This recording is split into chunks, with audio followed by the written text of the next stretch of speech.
Ladies and gentlemen, hello and welcome to the channel, and we have got a lot of stuff to cover in this video, but I think the best place to start is with this. Now, this was a bug, and this is an awesome meme that I've stolen from Reddit. There's a link in the video description below to the source, but basically, you couldn't buy anything. Now, this was happening during all of the server instability. You couldn't spend medals, you couldn't spend any resources, you basically couldn't unlock any items. Now, as you can imagine, the exosuits have just dropped. People want these mechs, so they're trying to unlock them. But you can still get them anyway. You'll get one mech for free on every mission that you play anyway, because the stratagem is still in effect, I believe. However, if you buy it, you do obviously get 2 more charges of the mech.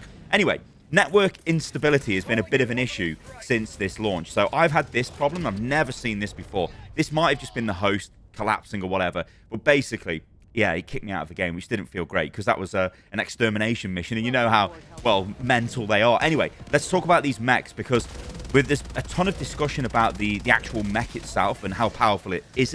What are you supposed to use the mech for? Now, this is a suicide mission difficulty mission, and you're going to see footage of this throughout the background of the video.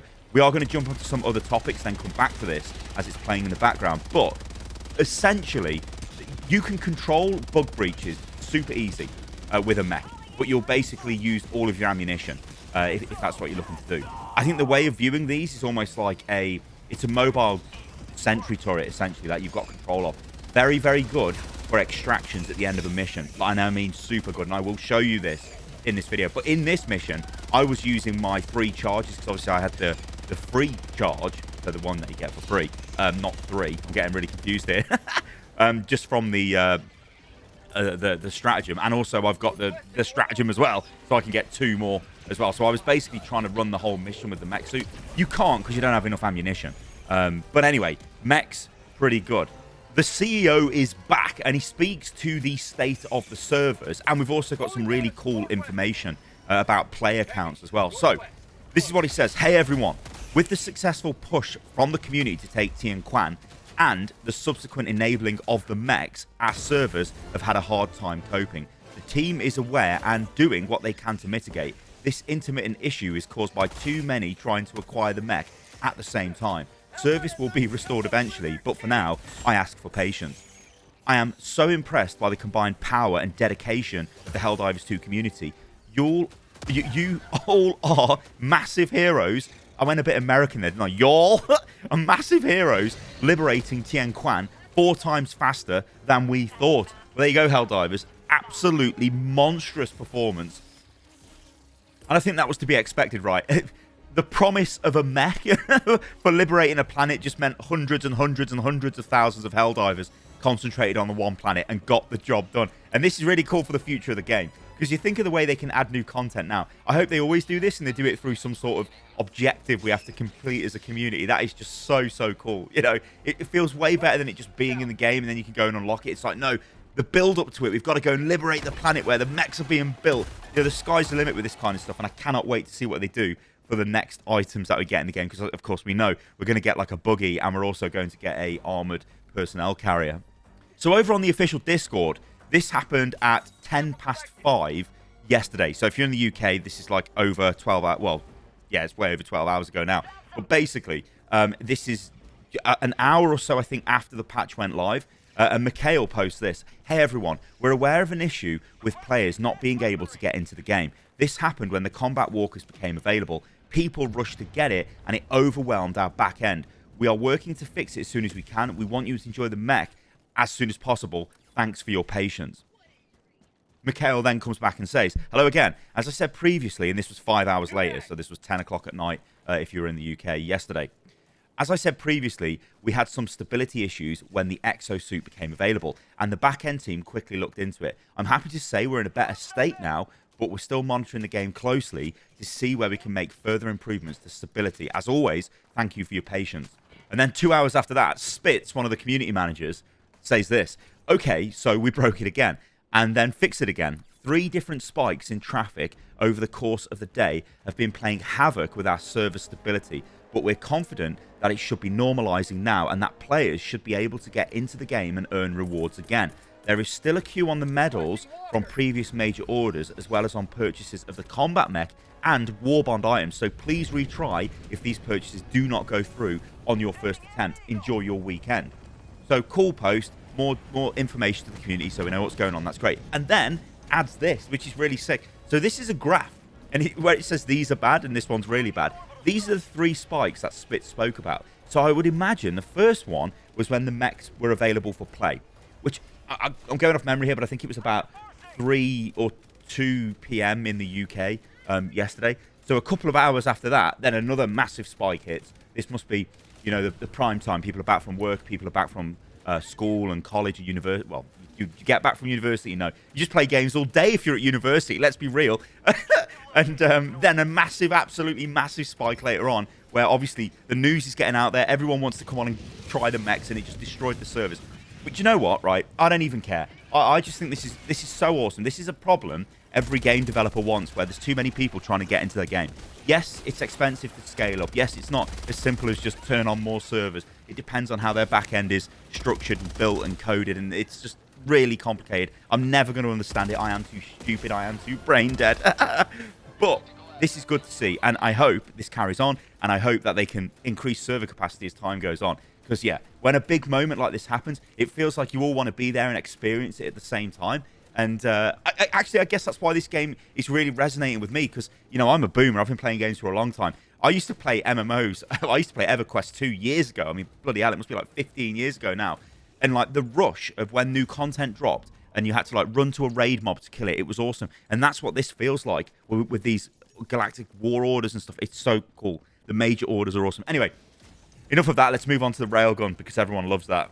So the CEO was active on Twitter yesterday and was responding to a couple of tweets. And Trapper TV says, fix the Railgun. And he responded with, yeah, we did. And I like that tweet. I was like, well, yeah, okay. But then went into a bit more detail. But for real, though, the Railgun in unsafe mode didn't change the capabilities of it as it should. The AP of it was insanely tweaked and now goes from good to GOAT, like it was always intended to be. A risk-reward weapon for high-tier play, like a sniper rifle on crack, but with the risk of killing the user. You can still punch through the armor of Devastators, Hive Guards, and Scout Walkers in unsafe mode. He then goes on to say, I'm not entirely sure, but I think it's... What happened to my voice there? Let's just roll with it. Don't edit it. Let's roll.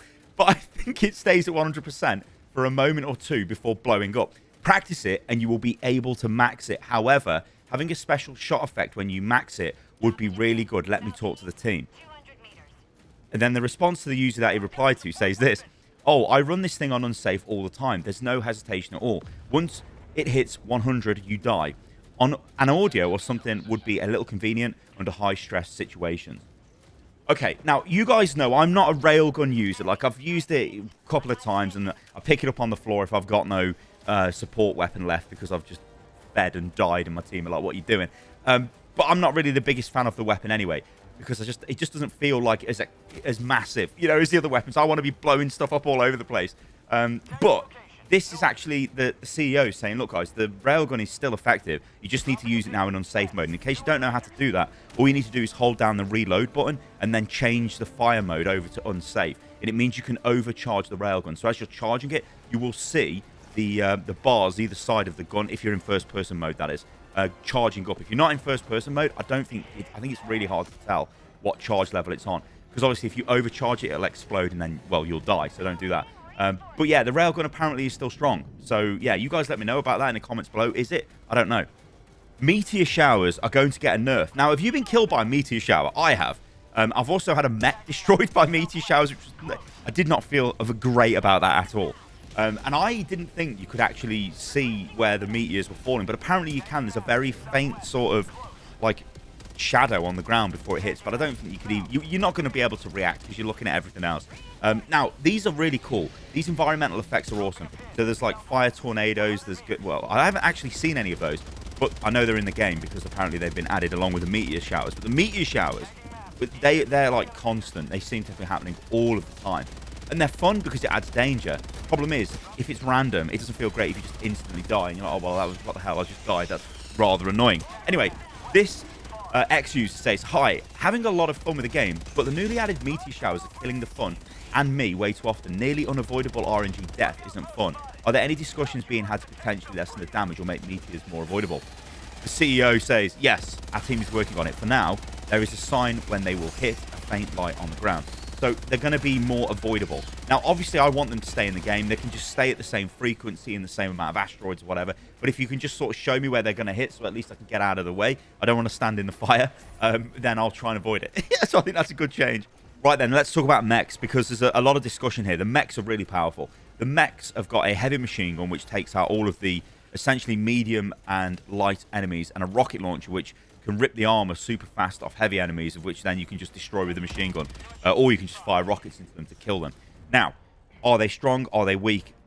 Let's work this out. This post is really interesting. I want to throw this up because it's from somebody who played Helldivers. Now, I never played the original Helldivers, and this is what they say. PSA, Arrowhead refuses to buff mechs for 10 years. They kept them meh in Helldivers 1 on purpose. They ignored a decade of people wanting them buffed. Mechs are never going to be John Wick machines. They're like drivable sentry turrets. You can call them down when you need them, and when your team is supposed to play around it. If done well, you get 16 rockets and enough minigun to clear a breach and a few patrols. Try the deployable shield versus automatons.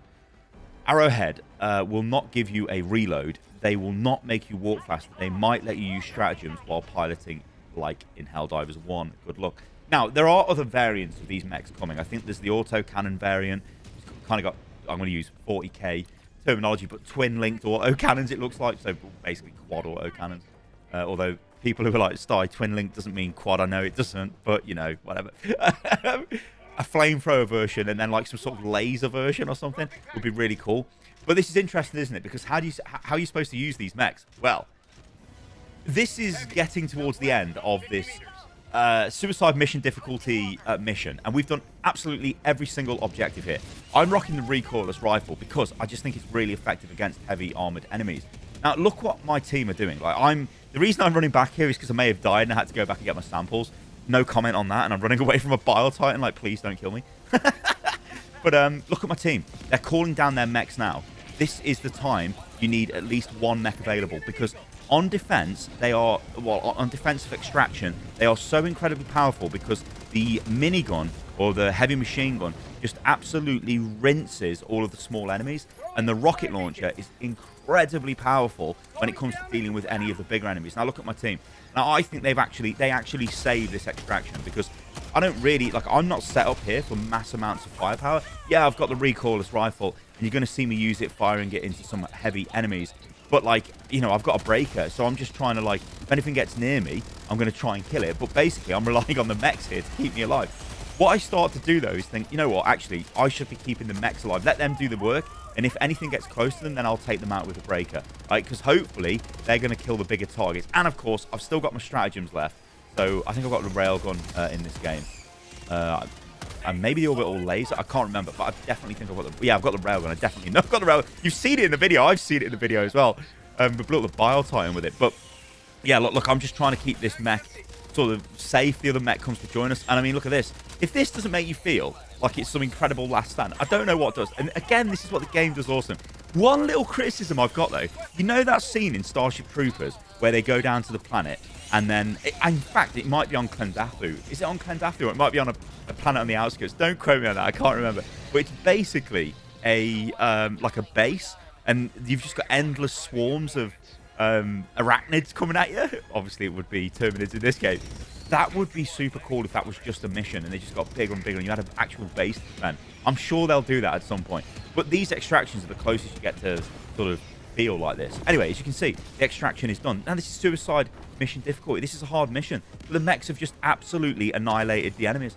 So, yeah, I should have kept the mech. So, do keep that in mind. If you do roll the mech, yeah, maybe keep it for the extraction.